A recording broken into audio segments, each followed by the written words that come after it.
Welcome everyone to this very important Zoom call where we're going to talk about parental rights and some really exciting breakthroughs.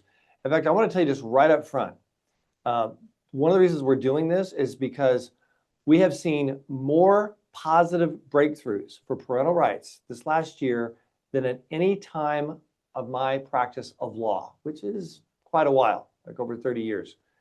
So we've got some great things to talk about today.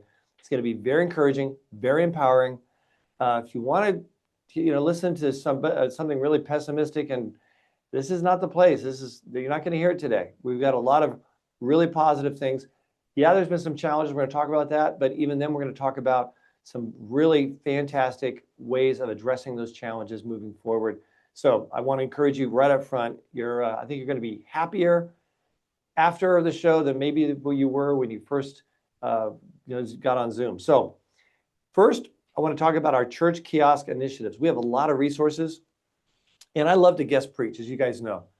Maybe it's because I don't charge anything, so that's maybe why I get invited at churches. I love preaching from the Word, love preaching the gospel, but I can only be in churches so many Sundays a year, and same with our attorneys, and they want to speak at places. But would it be fantastic if we could have a presence in every church every Sunday with our resources to help them? And that's why we created these church kiosks. It's an initiative we've put together. I give the credit to our chief counsel, Thad Hoffmaster, for that brilliant idea. And we already have a waiting list of churches wanting it. Here's the deal.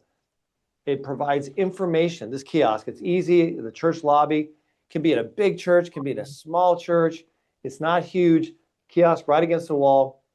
And in there are all these brochures on different issues like parents' rights, deal with social workers, public school issues, college university issues, employment issues, business owners and their rights to evangelize, all about living their faith. This is going to be made available. We pick it up all without charge. We're providing it for free. We'll equip it for free. There's no hook to this. Okay, so if you would like this, I don't see any reason why any Bible-believing, God-fearing church would not want this. It's going to be an incredible asset. We're making it available for free. We already have the grant funding money to do this. So if you want your church to have that, just go to our website, pji.org, pji.org. It's going to make it a lot easier for pastors to serve their congregations. We have a lot of issues and things. They can always say, you know what, go to the kiosk, contact PJI, and we, of course, do all our legal work without charge. And also, we had some exciting cases that have come down, really exciting cases. I'm sure those of you who get our emails, which I'm sure most of you do, if you're on this Zoom call, you probably saw the one about our big, shocking victory, because this is in Texas, small little town north of Waco. And what happened was outrageous to parents' rights. There's so many things I could talk about, but it included having parents wrongfully booted out of a meeting sponsored by the school district, and because they didn't like what the superintendent was doing. And superintendent was doing some really, not even just questionable, it was outrageous things. And what happened to the kids and the retribution against the children. And it's just an unbelievable case. We've been litigating this thing long and hard, very important parents' rights case. And they just came down with a verdict of $7.5 million judgment against the superintendent, the chief of police that worked under the superintendent for the school district, as well as the school district itself got hit. So it's a wonderful precedent. If you want information on it, you can go to our website and look under press releases. The attorney who heads up our office there in Dallas, she is a fantastic expert, by the way, on parental rights, a real asset to our team at PJI. Janelle Davis, she's you can look at the press release, so there's a small video, but also there's going to be an extended video for about 7 minutes on tomorrow's show. We're releasing it. You should be getting those, our media emails where we're talking about the different media, and you can just click on the media emails and then look at different shows and episodes. We're making it really easy for you guys to be able to look at it. Well, tomorrow's Faith and Law, you can look at it and get a 7-minute video telling the story. It's very compelling. We've had other case victories as well. We have cases we just brought, we petitioned the Supreme Court recently that are major cases dealing with parental rights as well as religious freedom. So those are great, but I don't want to spend the time talking all about those cases. I want to delve more of our time into what we're here for, which is parental rights. Also, Q&A. I want to hear your questions. And so go to our website, and you can go to the chat box and put your question in the chat box. And then my associate here will point me to the questions, and we'll try to get as many answered as possible. We want to have a lot of time for that, so we want to get through the material we have so we can give you guys lots of time to ask your questions. We may not have the answer, but if we don't, and if it's relative to what we do at PJI, we'll get to the answer. And of course, always without charge. Now, I want to talk about our special guests. We've got some great guests today. First, we have Matt McReynolds. He's our presently staff attorney. He's also served for a long time as deputy chief counsel for PJI. In fact, he's been with us. I think only our chief counsel, Kevin Snyder, has been here longer than Matt McReynolds. So he is, of all the attorneys we have, he is one of the most seasoned attorneys we have. Lots and lots of experience, and he's going to be very helpful, particularly as we talk about the AB 495. And we've got some good news on that, very empowering news to talk about regarding that. We're also very blessed today to have Karen White.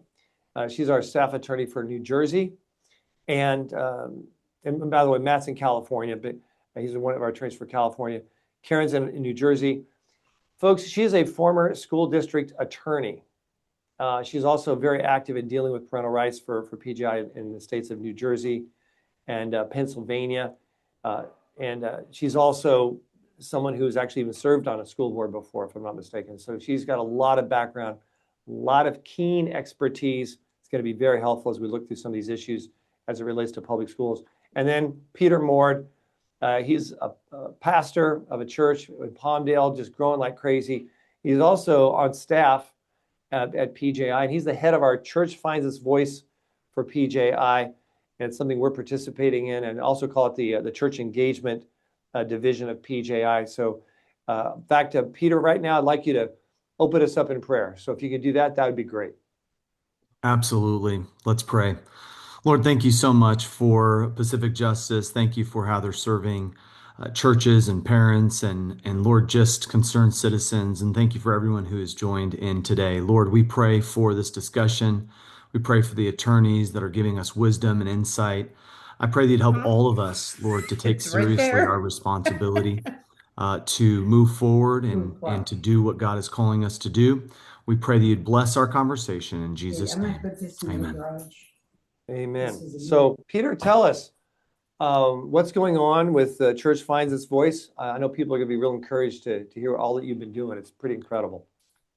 Yeah, so far in 2026, we've hosted or sponsored over 26 different events. People are meeting together. They're gathering in coffee shops, at churches, and they're really wanting to have their voice heard in this midterm election. We believe that Christians should not sit on their hands, should not sit on the sidelines, but should be salt and light in this dark day.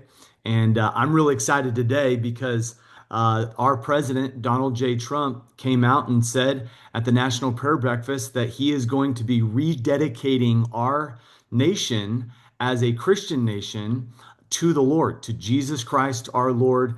And as a Christian nation, this is going right back to our roots. And so on May 17th, on the National Mall, there'll be a proclamation that will be given that we are a Christian nation. And I pray that we'll get back to those roots. Yeah, you know, Peter, some people, they hear that today, if they've been watching MSNBC or some of these, they hear that term and they go, they cringe. They go, Christian nationalists. But the reality is, the whole premise of our Constitution, I'm not going to go much on this, but the whole concept of our Constitution, but first, the Declaration of Independence was premised upon our Creator with a capital C, and the fact that there are laws of nature and nature's God, and that it's under His authority and by His laws that supersede the laws of the King that we justified independence, very directly related to the Christian faith. And then the Constitution itself, the whole concept of fundamental rights, are predicated upon the necessity, not the convenience, the necessity of our Creator, our God. And then if you look at the writings and the language, it's, before I went to law school, I read a book. It was The Biblical Origins of American Law. Unbelievable how much American law is intertwined with Christian biblical history, heritage, and theology, from bankruptcy law to personal injury, family law, et cetera. So it's, when we use that term, it's not like it's some strange nuance. It's a fact. Even if people don't like the history and heritage of America, it's a fact. Second point I want to make on that is that if a Christian nation is one where you will have religious freedom. When we have countries like Muslim countries, they don't have equal religious freedom in those countries. India, they don't have religious freedom, equal protection. China, you name it. It's only in Christian countries that you have that, because Christianity is premised upon no mandate, but rather just merely the opportunity of people to come to a personal relationship with the Lord Jesus Christ. And you can't mandate that. And hence, in order to have a truly Christian nation, you have to have religious freedom, because that freedom is a necessity to real Christianity. I had to put that in there. Now, I have a question for you, Peter, with regards to what you're doing with the upcoming midterm election. I know 3 elections ago, you and your office there for PJI were able to get 320 churches, I think for the first time ever, to have voter registration Sundays. Then 2 elections ago, you had 512. This last election, just under 900. What are you shooting for in 2026? Yeah, our prayer is that over 1,000 churches would do voter registration Sundays, but more than just providing a place for people to register to vote, we're praying that they will stand and really be biblical in their approach. We don't believe that a pastor has to get up and endorse a Republican Party or say something about a certain candidate. We believe he can stand up and talk about how life begins at conception, because that's not a political issue, that's a biblical issue. And we believe that he can stand up and just be bold as a lion and to stand for truth. And so that's what we're asking. And our call to action this spring is that not everyone can go to the National Mall on May 17th, but on May 7th, it's a Thursday, there's a National Day of Prayer. And everyone can host or can be a part of a National Day of Prayer event where you are praying with other believers, encouraging them to vote their biblical values, encouraging them to connect with places like Pacific Justice Institute, to know how to get involved, to know how to be salt and light. Yeah, and that's different than a prayer breakfast, which is later on, I think in May. So, right? Yeah, so that National Day of they're Prayer very is really different. a call to prayer for our country, but it's a call to Right. action as well. And we believe that Yeah. you need to start with prayer. And this fall is going to be consequential. There are 30 districts that will be decided by 3% or less. So there are 30 battleground districts that honestly churches can really help encourage Christians to do their part. But it's going to be a tight election. I believe it's going to be a razor thin election, and every single Christian vote matters. Yeah, and I know with the redistricting, actually, some districts that in the past were just givens Hmm. are no longer givens. They're actually Right. much weaker and softer. And you are looking at that. It's real important that churches get their people 2 things. One, that they preach the word and they apply the word to modern day life, including the issues of the day. That's real Christianity, applicable Christianity. So they have the right values and they understand the perspective from a biblical perspective. Number 2 is that they be exhorted and provided every opportunity to be obedient, to be good citizens to the Lord, and to be cognizant of their testimony as Christians. If a church is filled with the love of Jesus, truly, in my opinion, it's going to care about people outside their church walls, right? And if a Yeah. church truly cares about people outside their church walls, truly, the poor, the preborn, whatever, then they're going to vote, because voting isn't just speaking, it's actually giving authority. And we have a responsibility. The blood's on our hands if we don't vote, and we don't vote biblically. And I just want to encourage pastors to do that. I know you're encouraging pastors to do that. You've traveled a lot all across the country to have an impact in this regard. And it's so important. what pastors do and getting people to vote, that's sort of upriver, but has an impact on parents' rights downriver when it comes to legislation. I know our legislative division is working with more than 20 states right now with regard to state legislators, and a lot of that is dealing with parental rights and parental rights protection in addition to religious freedom. So it all works together. Anyway, I really appreciate that. Anything else, Peter? Yeah, I just want to say on behalf of the pastors that are either listening or are being represented by these attorneys, we're so thankful for you. We're thankful for all of the work that you're doing. And it really encourages us, but it also emboldens us to stand and really be on the front lines of this battle for truth. And I think that our next generation is looking to us to lift up truth. They're searching for truth. And so thank you for what you're doing and for what Pacific Justice is doing. Yeah, and also want to note that the Johnson Amendment is no longer in force, at least right now. And there's a case law already where the IRS has signed off on acknowledging the rights of pastors to communicate whatever they want in a worship service or through normal modes of communication, emails from the church or whatever the normal modes. So there's tremendous freedom now. It's a great opportunity for pastors and churches to be involved, and you stand ready, and along with our legal team, to work with any pastor, any church, having any questions. And the good thing is that God has blessed your work, Peter. We've seen real significant results in terms of churches registering people actually being registered and voting, and seeing the impact of that. It's very impressive. So praise God for that. And thank you, Peter, for what you're doing. Appreciate it. Thank you. Okay, now I'd like us to talk about the Supreme Court ruling. This is a big one, folks. It's Mahmoud versus Taylor, and it's out of the state of New York. It's a very, very major case on parental rights. So this is the time to tune up your ears if you're had anything else going on. You want to focus and hear this, folks, because I think many of you are going to find it very shocking.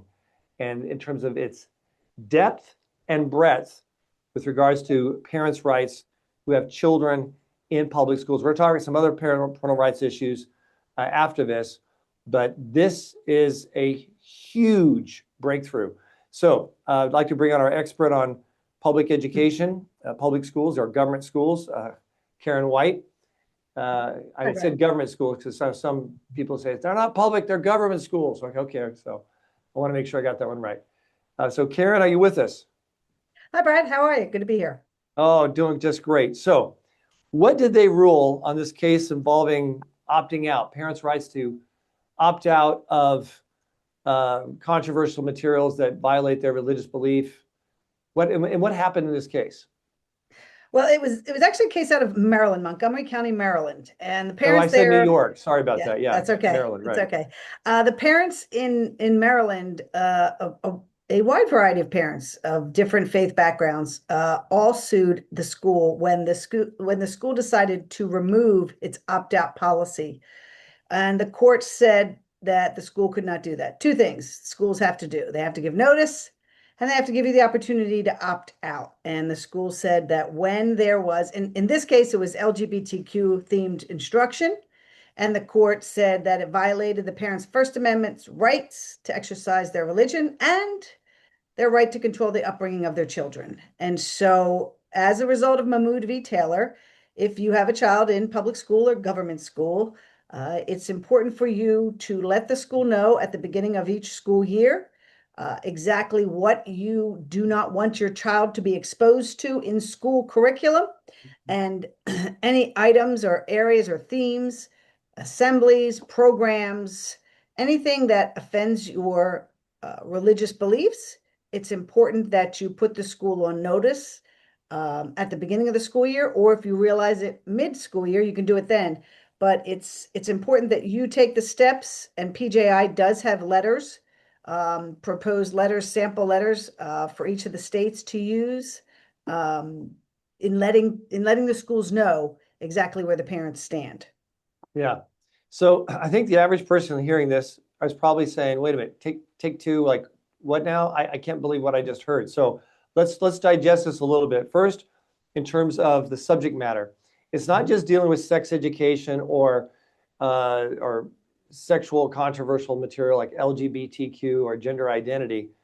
It could also apply to other issues that could be brought into the curriculum or instruction, like for example, let's say racial issues, dealing with or woke issues or CRT issues or science, evolution, right? Yes. Yeah. Yes. So this basically applies to anything just about that would violate the religious beliefs or morals of a parent and not wanting their children to be exposed to it. I mean, that's extremely broad, but I want to make sure that I got that right too, as well as the audience. Yes, the court did not put any limitations in this particular case, uh, and it did say very clearly that the parents have a right to control the upbringing, the religious upbringing of their children. And if your child's being exposed to something in school that offends or violates your religious beliefs, you have the right to opt them out of that classroom, that assembly, that program, whatever it may be. Yeah, and I think that's very powerful.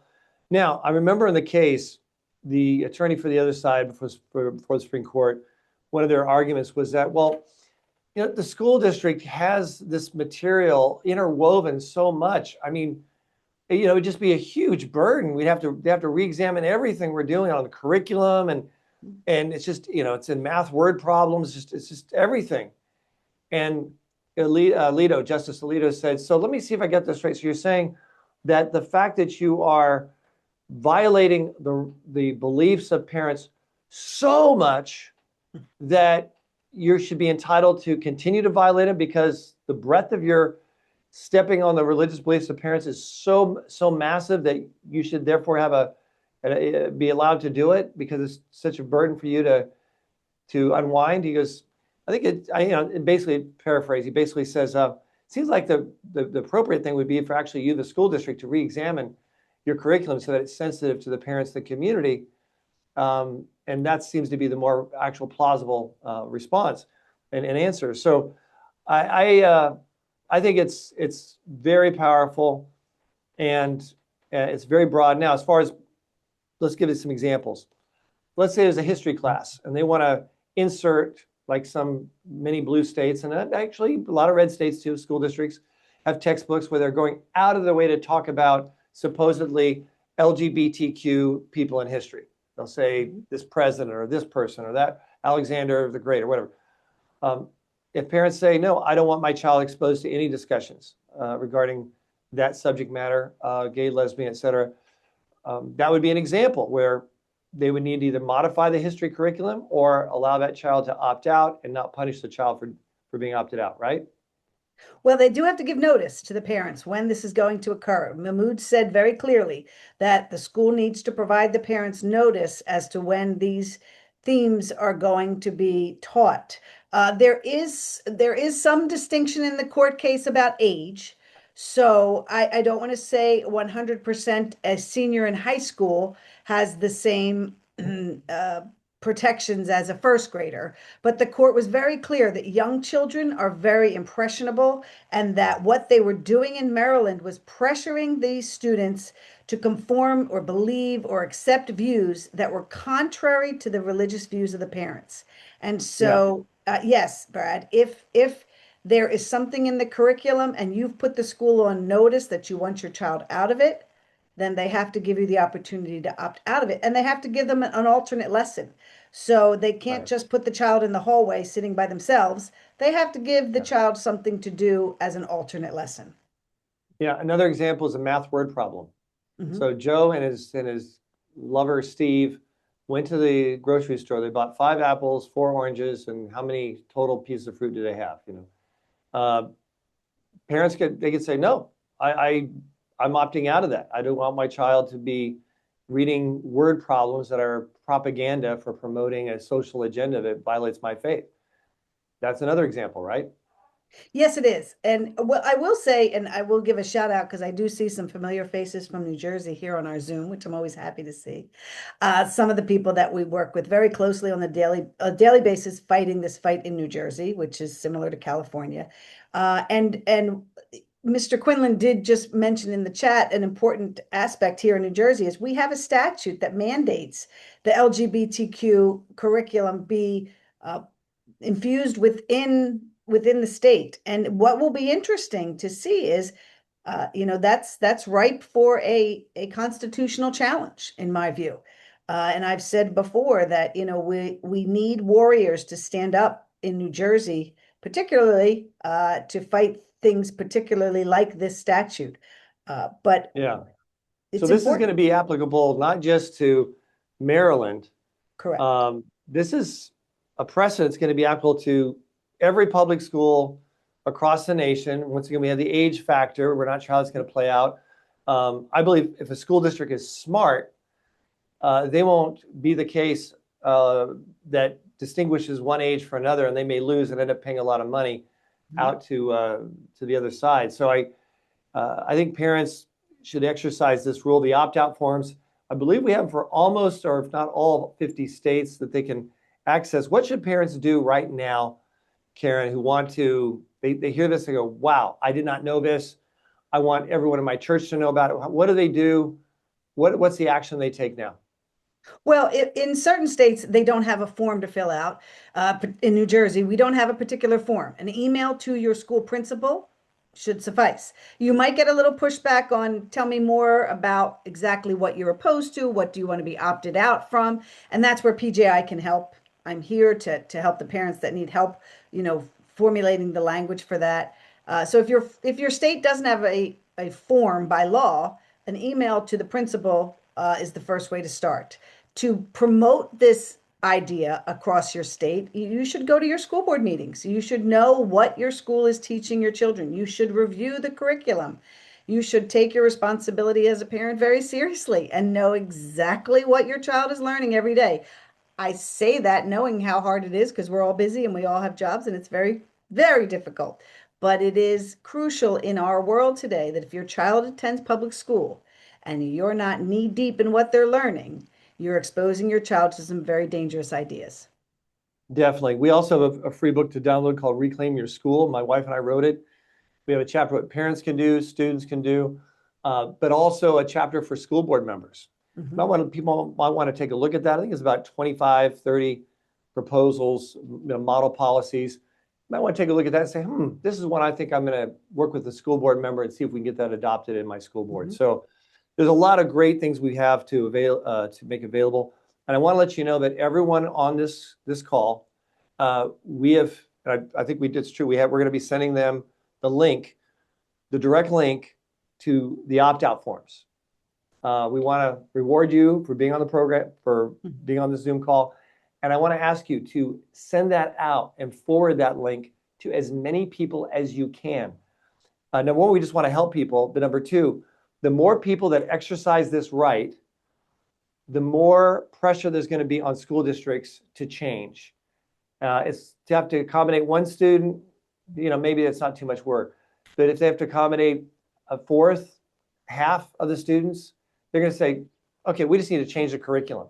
If enough parents do it, it's going to force the school district to change the curriculum and their whole process as well. Also for homeschoolers, by the way, we have a great program to help churches start church homeschool co-ops.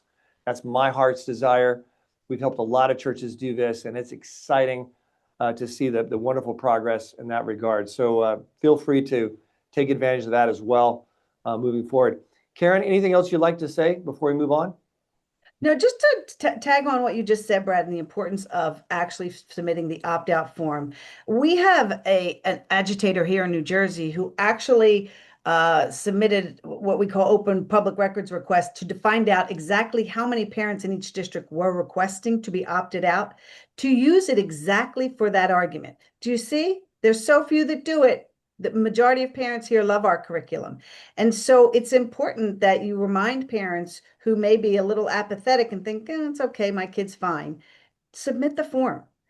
get your friends to submit the form, get everyone in your church to Yes. submit the form. It does make a big difference, and it will tell your school boards and your school authorities how you feel about it. Yeah. And, some parents will say, Karen, they'll say, I just, what if my child's picked on, or public school teachers can be actually really brutal They and can. barbaric. That's strong language, but just from what I saw growing up, unprofessional. So a lot of our things like, what if my child's going to be singled out, retribution? Well, I mean, we already saw in our recent victory like last week out of Texas what happens to school districts who engage in retribution.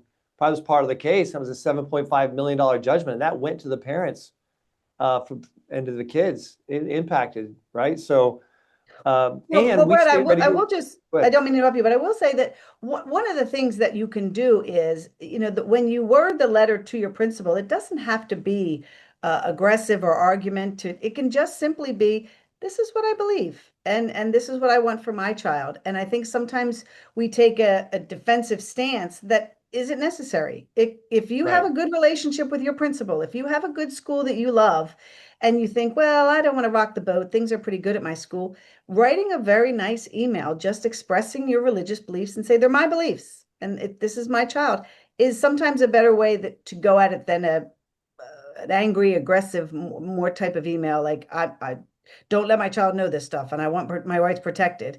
The way you yeah. communicate makes a big difference. No, I agree. I agree. And I think that's a real important point. The goal is not to create conflict. It's quite the opposite, especially as Mhm. Christians. We don't want to create conflict. But it's same time, we want parents empowered on exercising their rights. And these opt-out forms, once again, I would like to see, when you guys get these links, please get those out, because that can really help streamline things. And then if there's any questions parents have, we're here. If there's pushback, Karen, we have attorneys, 36 offices, coast to coast, Mhm. up and down the East Coast, the Midwest, Central, Rust Belt, West, I mean, Hawaii. Uh, Mhm. we're here. No organization of our kind has this big of a footprint anywhere near it.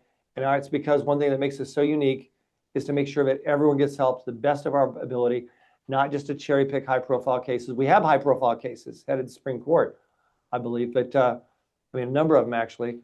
But our goal is not that. Our goal is to, as a ministry heart, to make sure everyone gets help. That's one of the hallmarks of PJI. So if you need help, we're here to help you. And my goal, I've said this before, is for Satan to have no place to go for vacation, not in the United States. And that's what we're doing with these offices all across the country. And by the way, if you're an attorney out there and you'd like to maybe join our team, we have a number of states, about 25 states, a little about that. It's still, we need to have attorneys and offices. So if you're interested, join our team, let us know. If you want one of our attorneys to guest speak or guest preach at your church or gathering, we don't charge, let us know. And also, I want to talk about one more point before we move on to talk with Matt about the AB 495 issue out of California, which can impact a lot of states as well. But it's dealing with a case out of New York. I said New York earlier. This is what was on my mind. It's a case involving the Amish who say, look, New York, we don't want our children to have these vaccines, these vaccine mandates. We don't want our children, and we have it's on religious grounds. And the federal court there in New York, the federal court says, well, state law, there's no exemption for based on religious grounds, and the Constitution doesn't protect you. You've got to get all the kids have to be vaccinated in order to be in a public school there in New York. The appellate court agreed with it, went to U.S. Supreme Court. U.S. Supreme Court, and this is, I'm just giving you just very clear overview. Supreme Court said, Federal District Court, we want you to rehear this case. We want you to rehear this case, and we want you to rehear this case in view of our Mahmoud versus Taylor case we just talked about, folks, as far as parents' rights over the religious and upbringing of their children and the education of their children. And we want you to rehear the case in view of our recent Supreme Court decision.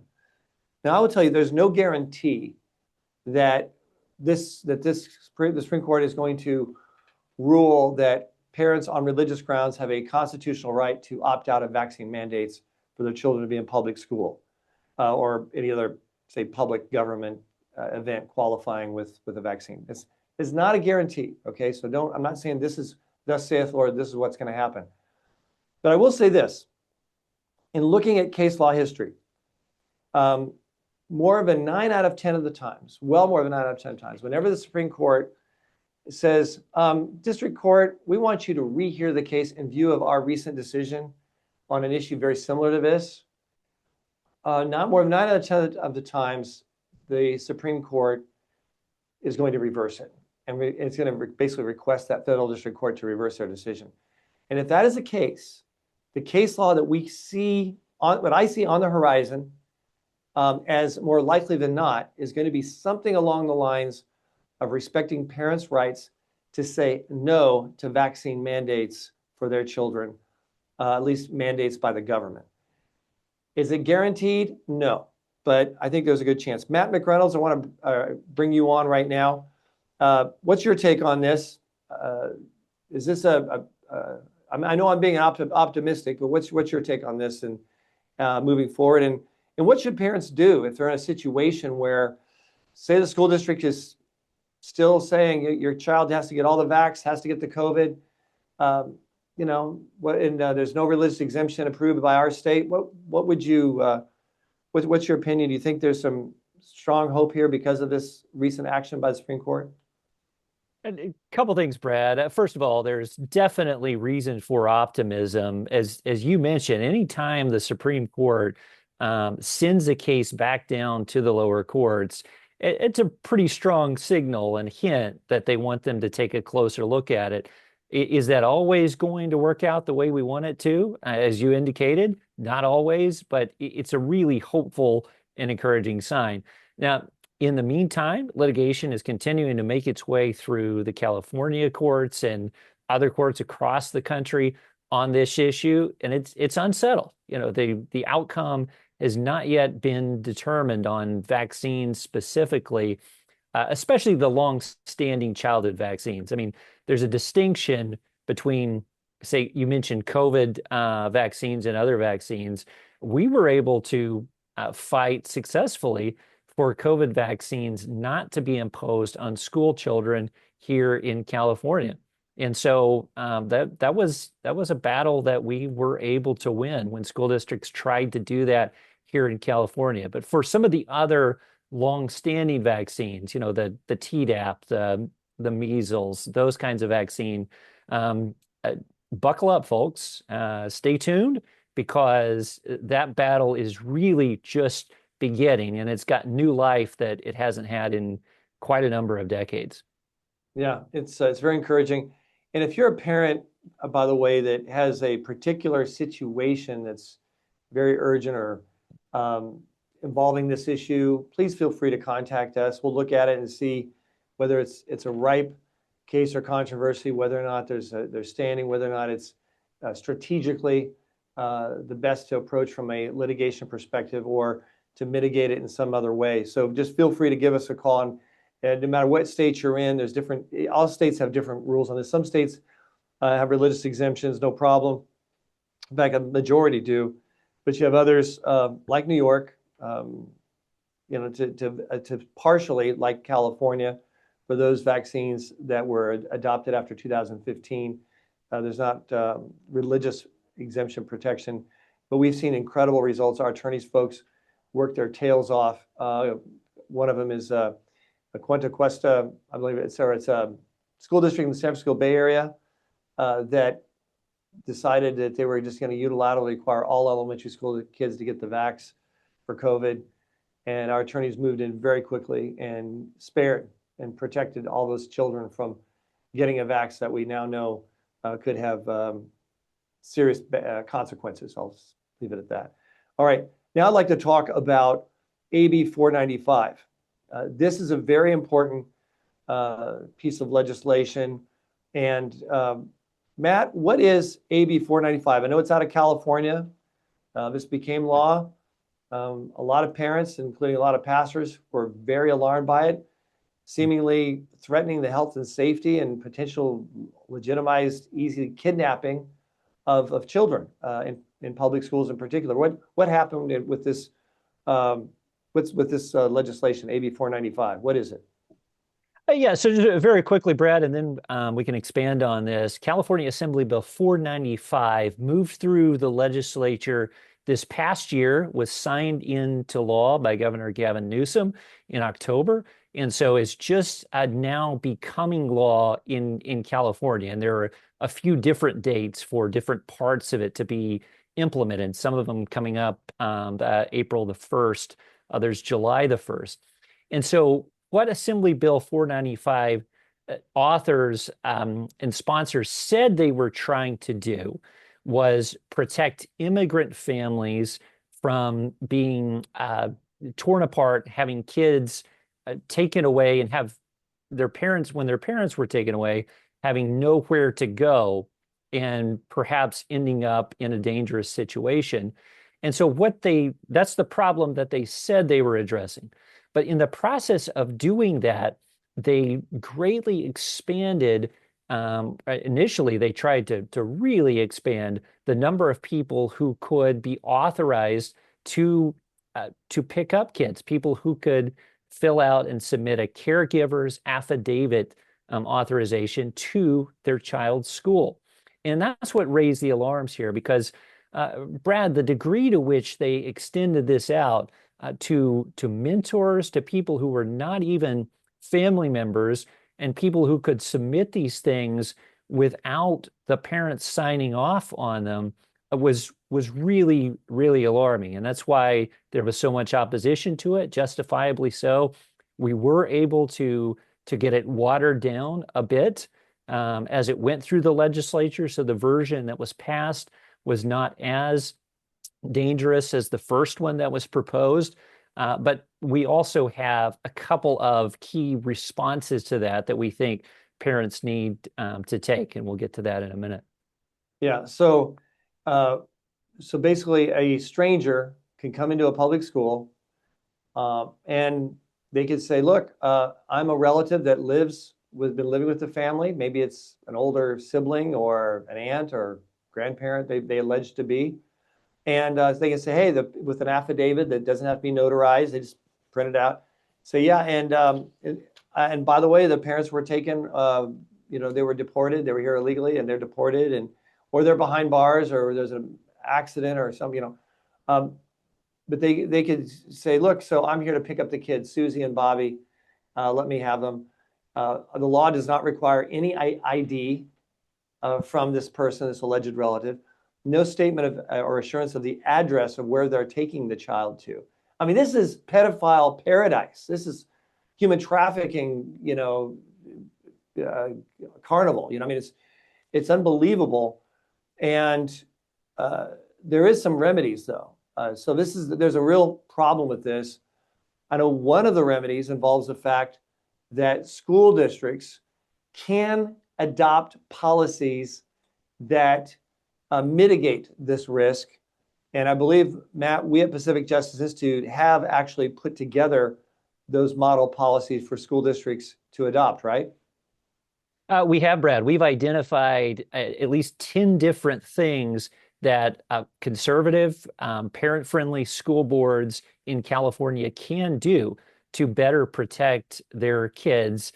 And I'm not sure if those are available on our website. I know they are in a format where we would love to share them, especially individually, either with any school board member who's listening today from California, or with anyone who has, a connection to their school board, kind of like what Karen was talking about earlier, is active on that front, and could get these introduced at their local level. Because this legislation, Brad, as bad as it was and as misguided as it was, is unique in a couple of respects. And you rarely ever see this in legislation, especially here in California.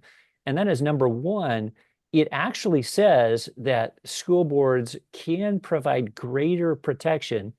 School districts, local government, local education agencies, as it calls them, they can provide greater protections than exists in the statute. That's That's really extraordinary, and Yeah. that's something that got our attention, and that's why this is one area where school boards can do a lot more to combat this than they normally are able to do with the terrible legislation that comes out of Sacramento. And one great powerful thing about the word may or can is potential liability. You know, I mean, the legislation says, hey, school districts, you have the freedom to adopt policies that as you see fit to protect kids. So a school district, just from a common sense perspective, should be open to adopting protective policies, I think, even just for potential liability issues down the road because of this legislation. Now, there's something even more powerful that is applicable, because I know just like less than 5% of school districts are going to adopt what we've recommended and with regard to changing of policy to protect kids. So let's say talk to the 95% out there who do not have a friendly school board that's not controlled by the teachers union. Matt, what can they do to protect their children? Right. So Brad, the other big thing that we have created to combat AB 495, and to my knowledge, there's nothing else like this out there. I haven't seen anybody else put forward anything like this, but we've created a parental notice of non-authorization of removal from children at school by non-emergency contacts. And that's kind of a mouthful, but essentially what it does is put the school on notice that if anyone other than the people who are identified by the parents through their emergency contacts that are already on file with the school is allowed to leave school with their child, other than for emergency purposes like first responders rushing a child to a hospital, then the school will not be shielded from liability. And this is another thing we picked up on in the legislation, Brad. This was a hidden gift, if you will, within the legislation, that it referred to protection for school districts and school personnel, as well as medical personnel who did not have actual notice that the parents wanted something different than what was happening, that they didn't approve of the person who was picking up their child. So this notice puts them on notice that under no circumstances other than life-threatening emergencies is their child to leave school with someone who's not on their approved emergency contact list. And school districts, we recommend, should require photo ID of those individuals to make sure they really are who they say they are, and talk to the child as well to confirm that that person is who they say they are, and they are one of those close emergency contacts. Yeah, and now, real quick, if a parent says, "Oh, I already have on file with the school district emergency people to contact if there's an emergency, other than just us, the family, if we're something, we're out of town or whatever, or something happens," if they say, "Oh, we already have something on file," they still need to download this information and use it. That's generally not good enough in view of this legislation, right? Or not? If they just already have something I think that's a really file. important point, Brad. You can't just rely on what's been on file, since your child was first enrolled at the school. You've got to reiterate to the school the importance of this to you. And I also take this opportunity to expand the number of emergency contacts. And I think it's pretty common for most of us to just have maybe one or two emergency contacts. You really want to expand that. You want several emergency contacts. I would recommend no fewer than half a dozen, because you want to make sure that if the school goes down the list, that they will be able to contact someone who you trust and who is close to you, and they won't be able to just make one call and say, "Well, gee, looks like we couldn't reach anybody. I guess the child can go with this person, even though we don't really know who they are." Yeah. Okay. Very good. Well, Matt, that was an excellent illustration, and I think that was a great display of what's going on. And you didn't say it, but folks, I want you to know that Matt McReynolds, our office there in Sacramento, really played a significant role. They filed specific problems with the legislation. And because of that, we did see some change.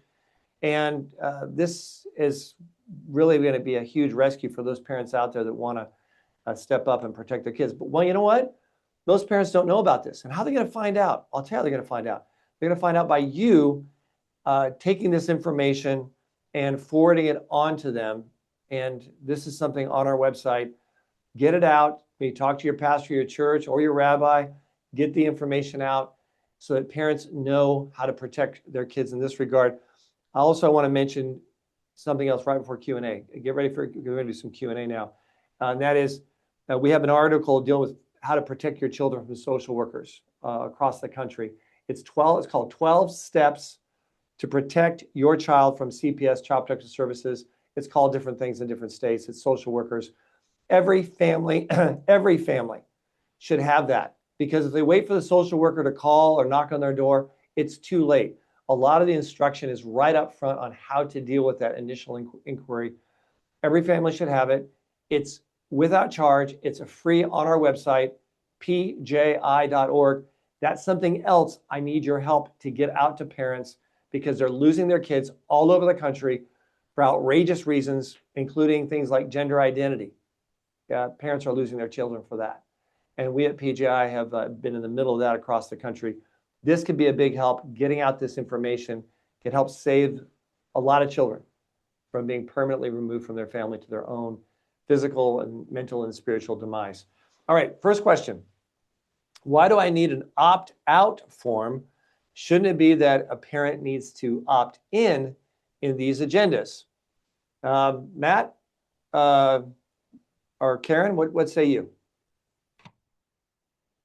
It's a great observation. I certainly agree with the sentiment that's being expressed but just from a legal standpoint, opt out is the way that you can currently exercise your rights in this area. Right. So right now, Karen, it seems like that's true. Like there's no constitutional case law that gives parents protection, no statutory law, generally speaking, that requires parents to opt in. Usually it's opt out. That said, school districts can adopt policies requiring opt in if they wish as a general rule. What say you? I think they could, but I think it would be quickly challenged by someone and found to be not legally sustainable. The courts have been very clear that the public schools have a right to set curriculum, and that the parents have limited input in doing that. Most at this point, most are set by state standards. So, I wouldn't encourage schools to do it. I think it would cause them some more difficulties, and they would have a very difficult time, depending on the state, I guess. It does depend on the state, but that's sort of where we are. But the opt out is huge. It's extremely powerful because of the Mahmoud versus Taylor case, and that's why right now that's something we've got right here on the table that we can work with and use and take advantage of. But I agree 100% with that person. As far as a matter of policy, and maybe federal law down the road, even, or state statutory law, I agree 100%. That's what it should be, is opt-in as a matter of policy. California school districts are now requiring ethnic studies classes for my daughter. How can I get her out of these classes? I'll start with you, Karen, this time. What say you? Well, when it comes to any kind of racial or ethnic opposition, you want to be real clear about what your religious opposition is to those teachings. Sometimes it's just a more clear, direct path when it deals with issues of sexuality. And so what I recommend that parents do, and the first question that I ask parents who oppose certain curriculum based on either ethnicity or racial or in those type of matters, is be very clear and be able to explain to the school exactly what religious beliefs you hold that are offended by the teaching, the specific curriculum that is being taught. And so that would kind of be more of like a fact-based situation where the term ethnic studies is so general. It would be difficult to, if I get an email asking that, my first question would be, okay, let's talk about it a little bit. What are they teaching that you're opposed to? And tell me how your religion opposes that, or how does it violate your religion? I think that's the first step, Brad. And then once you're able to talk about that and explain it, then you should go to your school and say exactly that. This is how it offends my religion, and I'd like to opt out of it. Yeah, very good, very good. Also, next question is, are these opt-out forms applicable for private schools that are starting to adopt anti-biblical ideologies? Without question, we know that a lot of private schools can be even worse than public schools. Mhm. Frankly, I mean, I just see like Episcopal private schools, time and time and time again, pushing all kinds of radical LGBTQ garbage down the minds of children. And a lot of parents see something in front of the church and the school, and they think it's their kids are safe. And in reality, they're being brainwashed. So, Karen, are these opt-out forms going to be binding on private schools, even private religious schools? I'm going to say that we don't want them to be, Brad, because we want the private schools to be able to teach what they believe. So if you enroll your child in a private school that you don't agree with their teachings or their curriculum, your option is to unenroll them and send them somewhere else. The difference with public school is you don't have an option. And in Mahmoud, what was interesting was for the first time, the court actually acknowledged that. And a lot of commentators have mocked Justice Alito for writing that and mentioning that. Not, a lot of people will say, well, if you don't like what's being taught in public school, send your kid to private school or homeschool. Well, that's just not an option for everyone. Private schools are very expensive and homeschools take a lot of time. And so I was happy that Justice Alito recognized that public school is different than private school. If you choose to send your child to a private school, you get what you buy. Yeah, you get what you pay for. And if there was case law saying, yeah, you can opt out of a private school, religious school, what's good for the goose is good for the gander, and solid Bible teaching schools would be hit with parents maybe who, I want to opt a kid out of learning about God, and I don't want God mentioned in any of the classes with my child. I mean, that would be a total disaster for religious freedom from that perspective. But I take to heart the observation of the person who wrote that question. They are correct. It's private schools can actually be very, very dangerous. So I encourage parents, it may say, Lutheran private school. Well, what kind of Lutheran? Is it Missouri Synod, or is it some other kind that's gone off the plantation or gone, just with radical, evil agendas? It's out there. So you got to be very, very careful, even if it's an evangelical Christian Bible believing Baptist school, say, or something like that, or fundamental Baptist school. Once again, there's no guarantee. You need to really dig deep and find out, ask the questions, meet with the principal. I remember when my children were in a private Christian school, I went and talked to the principal, and I asked one question after another, went into doctrine. And I said, I hope I'm not offending you by all these questions I'm asking. He says, no, actually, he says, I wish more parents did care enough to come in and ask all these questions. And so it's a good thing. It's a good thing to do that because the stakes are high, very high. Transgender, now he's like, quote, transgender, end quote. I use the word gender confused. I think it's a little more accurate, but that's what they call themselves. Transgender men are now substitute teaching in California, particularly in elementary schools, which introduces age-inappropriate curriculum and forcing ideology and compelled speech on children. The parents were told they have no, and the question left off right there. So do we have any, does that go on beyond that? Okay, the parents have no right to notification or opting out. Can you offer thoughts and guidance on this? Matt McReynolds, we'll start with you on this. What do you think? Yeah, and I think this question really puts a finger on one of the next frontiers in this battle, because this is something that's likely to happen without notice. If you have, say, a trans substitute teacher who just shows up in your kid's class, maybe teacher got sick that day, you don't know that's going to happen. Kids don't know, but possibly the school doesn't even know that that's who's coming And so your child could find themselves in a compelled speech situation without notice. I don't think we have a clear answer on that yet from Mahmoud, and there are going to be a lot of other areas too where we're going to be pushing forward to see how far the courts and the Supreme Court are willing to take their reasoning in Mahmoud. But this is probably going to be another frontier. So, but I'd be very interested in hearing some more from that the questioner directly. You know, if they want to follow up with us after this call, I'd Yeah. love to hear more about what's going on in that school district and see what we might be able to do about it. Yeah, I know if there was a family or parent who, let's throw this out. Let's say they went to a psychologist, Christian psychologist, and that psychologist wrote a letter and say, in view of family issues, circumstances, this child needs to be protected from exposure to from trans leaders or trans teachers and superintendents and others, and for prevention of mental and emotional issues that could be very traumatic for the child.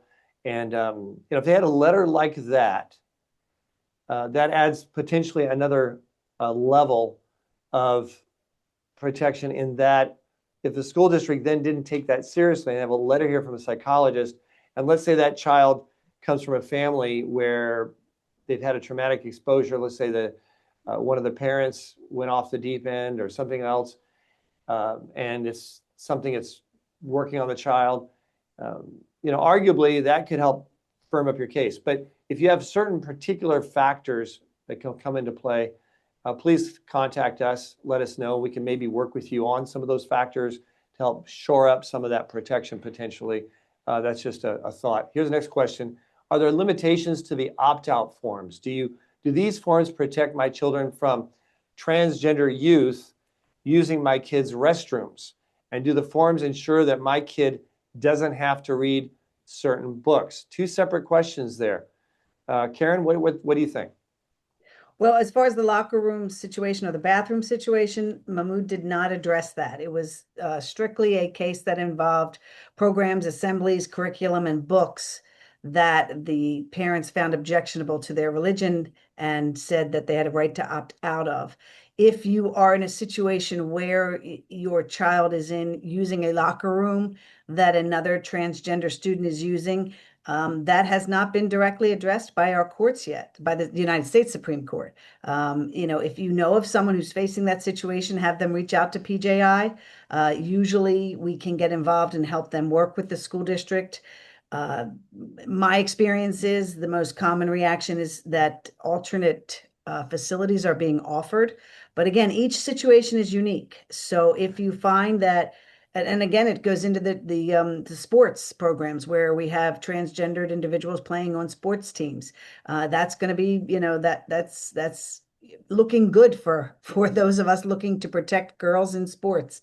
But again, each fact situation is unique. So if you know of someone facing something particularly in a school district, reach out to PJI. Let us know and let us guide you in a way that will most effectively handle that situation. Yeah, and real quick, with regards to the sports athletic issue, we worked, for example, with Idaho to get past the legislation that says, hey, boys can't can't compete with girls in girls' sports. West Virginia also adopted something like that. The Supreme Court's taken that up. It looks very favorable that they're going to, at the very least, affirm a state's right to pass that kind of legislation to protect girls in terms of sports. I think there should be even, of course, greater protection from being visually violated and spontaneous at any time in a locker room by a boy who decides to strip naked in front of them. I think I'm very optimistic on the eventual case law. I know we at PJI are very aggressive. So if you have any case facts dealing with that, let us know. Also, I think it's a good chance, we may see the Supreme Court surprise people and say, not only do states have a right to pass this legislation, but Title IX of the Federal Civil Rights Act actually mandates that they protect girls in girls' sports. in all 50 states. Once again, maybe I'm being the optimist, but oftentimes they take the narrowest decision that is suitable for satisfying that case. They may make an exception and go beyond that. We'll see what happens. But the other question, I guess, here's the next question. Do we answer that one fully? The last one? Okay, good. Some California schools are giving mental health services to students 12 to 18 years old without parental notification or approval. How can I protect my kids from potentially harmful ideologies that are categorized as mental health that goes against our family's religious convictions or beliefs? I.e., I'm adding this on, abortion. Oh, yes, abortion is great. Go ahead and abort your baby, no problem. Or, yeah, go ahead and sexually experiment. Or, yeah, go ahead and, yeah, you're clearly a different gender identity, and we should all start calling you Billy. We'll start calling you Susie. So those are some examples of the kind of, quote, mental health coverage. How can a parent protect their child? And how can they protect their child? I know states have different laws. Matt, Karen, what say you? Yeah, I'll just say first, Brad, I do think Mahmoud gives us a new opportunity to take that on in ways that we haven't been able to, over the last several decades as more and more laws have been passed like this, especially in California. So I would encourage a parent to use our opt-out form to state their, under the section that we've added to our opt-out forms, referencing Mahmoud v. Taylor. There's kind of a free response area there for parents to identify the types of instruction and other things at school that they object to. I would put that in there, submit it, include the mental health treatment. You won't do this to my child without my consent, and see how the school responds. And if a school were to say, no, we're not going to notify you, no, you can't opt out of that, then that could be a really good opportunity for us to seek a challenge on that. Also, oftentimes the child is not being given help by a psychologist. It's often someone has their master's in counseling or certified counselor. And in those situations, if you see that particular issue there, and once again, getting a letter, having your child examined by say, a Christian psychologist, psychiatrist, and have that psychologist send a letter to the school saying, no counseling shall be addressing personal mental issues. This person is under my care as a psychologist, and I am working with her, and any counseling could be very counterproductive and harmful and damaging, and I'm effectively giving them notice of it up front, which could open the door for a major lawsuit against the school district for violating rights of parents. Just another tactic that we may entertain with you in your personal situation. Once again, I'm just giving generalities. That may not work for some people and may work for others. Here's another question. Can unbelievers, atheists, etc., use the opt-out forms against Christian schools? And once again, I think the answer there is clearly no, because Christian schools are private schools, not public. And therefore, Christian schools, private schools have the freedom to do what they want. Right, you guys? Yeah. Yes. Okay. All right. My school district has a gay straight alliance club. How can I have this club removed from my child's school? I'm going to answer that one right for sake of time.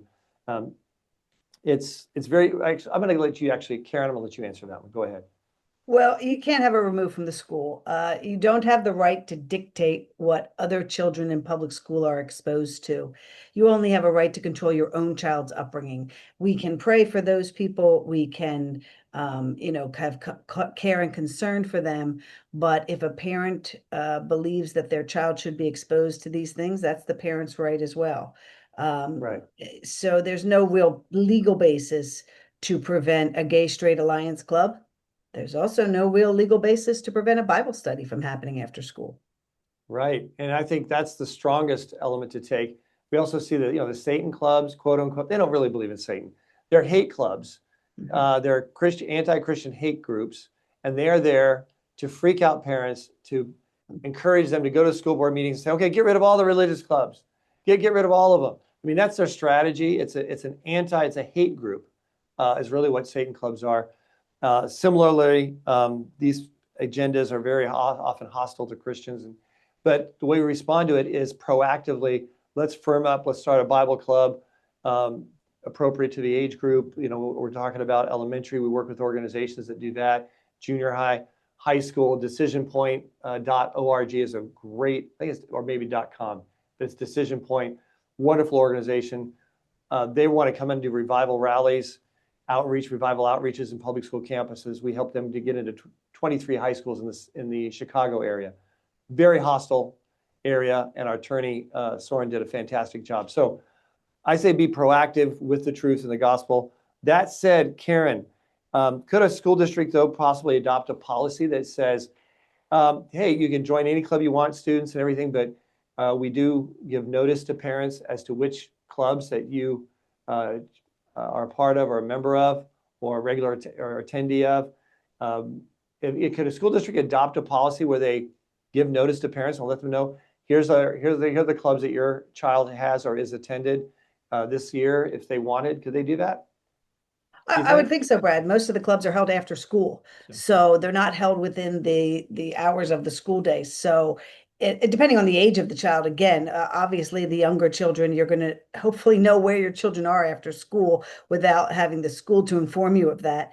If you're talking about older children in high school, again, it's an after-school club, so that there is no affirmative duty on the part of the school to notify you that the child has joined the club. But hopefully, you're aware of what's going on at your school. You're aware of what the club options are. But if you're asking me, does the school have an affirmative duty to send an email or send notice home to say, your daughter Sally has joined the Gay Straight Alliance? I'm not aware of any law that requires the school to do that. Yeah, and my point is that if a school district wanted to adopt a policy like that, they could, saying, hey, students, you can attend, absent and opt out from your parents. You can attend clubs. They're school sponsored, recognized clubs. But just so you know, we give notice to parents on any and all school clubs that you decide to attend. That'll be interesting. There may be some interesting case law down the road on that, but it's something that could definitely be entertained. Okay, we have two more questions. All right. Can a teacher opt out of teaching a topic that violates their religious beliefs? I know in New Jersey, you've got some heavy litigation challenging the Attorney General and his mandate saying that public school teachers have to affirm and in essence encourage gender confusion in a child that espouses gender confusion and also hide it from the parents. We're litigating that issue, folks, right now. But this is a broader question. What if they're told you have to do this LGBTQ curriculum and it violates a teacher's religious belief? Is there any protection under federal law that could possibly help them, like Title VII? Well, Matt might be able to answer this as well, but I'm not aware of any case law that has definitively decided this issue.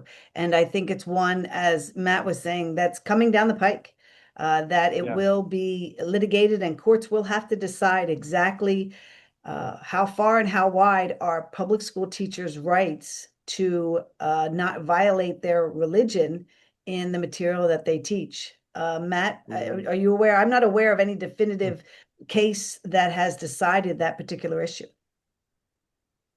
Yeah, I think that's essentially correct. I do want to add that we've been able to successfully represent several teachers now who have found themselves in very difficult situations where they were being compelled to either use pronouns that were not consistent with biological reality, or otherwise adopt compelled speech related to the transgender issue. Just very recently, we were able to work with a teacher here in Northern California who was under investigation on that issue and was able to have that cleared up and continue on in her teaching. We filed suit a couple years ago on behalf of a teacher who was fired after she declined to go along with pronoun changes for students. So we were able to successfully resolve and settle that case as well. So there are options for teachers in the compelled speech space, especially when it comes to pronouns. But to Karen's point, there's not a definitive case that goes as far yet as we would like it to go for teachers to just say, that I'm going to opt out of a curriculum area or a topic. Yeah, and my 2 cents on that is, those are great responses. My 2 cents is that, practically speaking, even if you were to prevail, then the school may say, okay, so you don't have to teach this radical LGBTQ, whatever they're pushing. We'll just have a substitute teacher come in and do it. Obviously, that would not be a very good answer, because the kids are still going to be led to slaughter. So what I actually often recommend is, in that situation, well, one is obviously, if this, you got to look at school district policy. But number one, let the parents know. Maybe give them notice, send them an email. Just, I want you to let you know, this is what, on this day at this time, is what I'm required to teach the children. And if you wish to, to how you wish to deal with that is up to you. But I felt that, the need, to give you notice. Sometimes a teacher can do that. You want to look at the policies if you're a teacher, on that. But also is, you go ahead and, you teach what you're required to, but you can qualify it.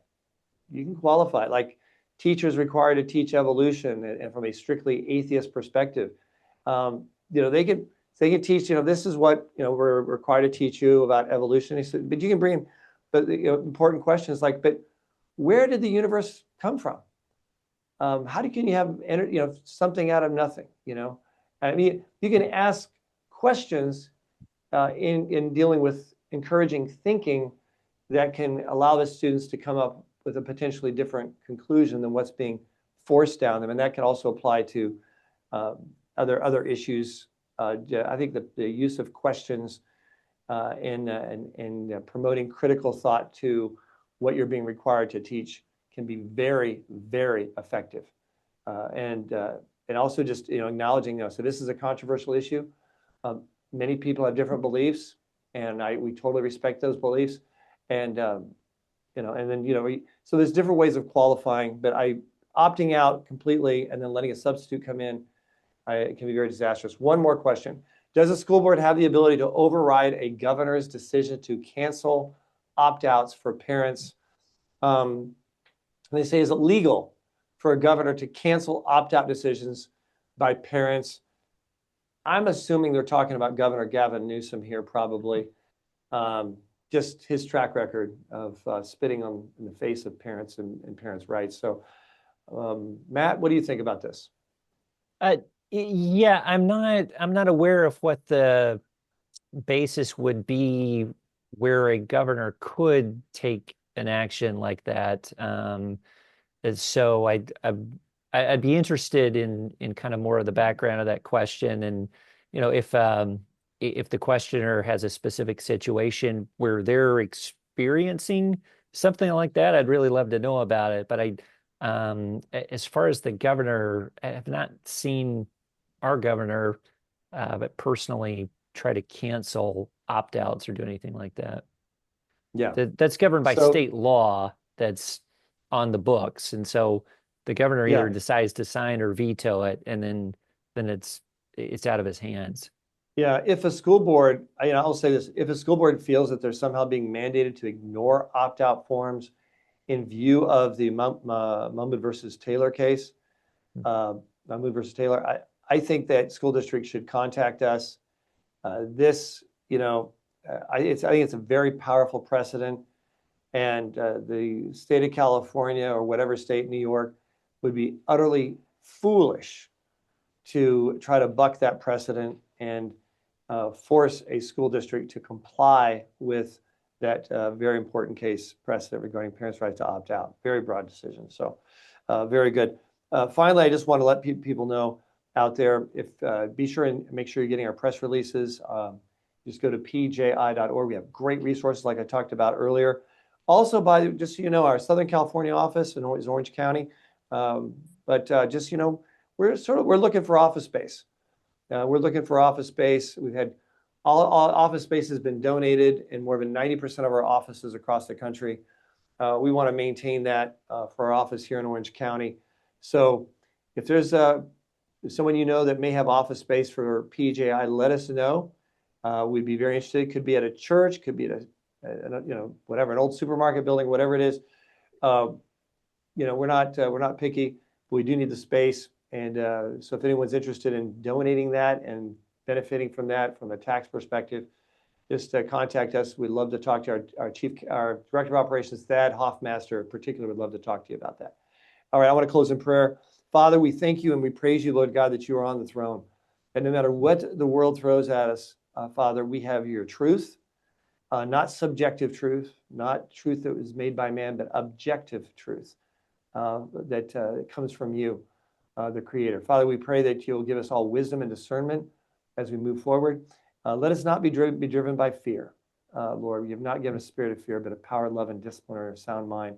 And let us be driven by your love, Father, as we deal with people in public schools and other places, trying to violate our rights that you've given us, hurt our children, to silence our faith expression, whatever it may be, Father. Let your love always be there in our response as we lay claim to our rights, not for ourselves, but for you, and in a way that glorifies you in every way. Thank you and praise you for all the victories you've given us and others, and the incredible doors you're opening up, I believe like never before, for us to be emboldened to live our faith and practice our faith and share our faith in every aspect. We give you the praise and glory for it moving forward, and we just give you just full recognition that you are our Lord, and we can put our trust in you no matter what we're facing. In Jesus' name, amen. So folks, there's a lot of challenges out there, but I want you to remember, no matter how great the risk, no matter how great the challenge, no matter how great the struggle, always keep the faith.